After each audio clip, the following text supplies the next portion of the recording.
Why do we have to go through so much suffering? Jesus laid down his life on the cross for us. He suffered on our behalf. And in Hebrews 12, verse 6, it says, "For the Lord disciplines the one whom he loves and punishes every son he receives." It also says, "Endure suffering as discipline." God is dealing with you as sons. For what son is there that a father does not discipline?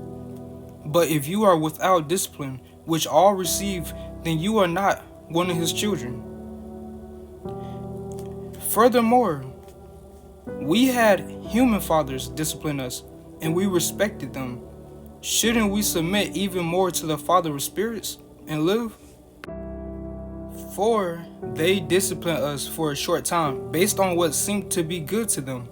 But he does it for our benefit, so we can share in his holiness. God is allowing us to go through suffering so he can prune us and shape us into the person whom he wants us to be. Look at David. David didn't just become king after he slayed Goliath. He had to deal with Saul.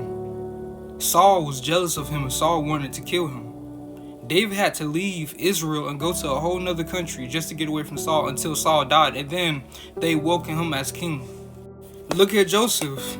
Joseph was enslaved and then he was put in prison for 3 years. Then he was over Egypt. He didn't just get put over Egypt. He had to go through things. Then he was put over Egypt. And yes, suffering. You get tired of suffering and being disciplined. But God is there with you every step of the way. And he's disciplining us because he loves us. And what doesn't kill us makes us stronger.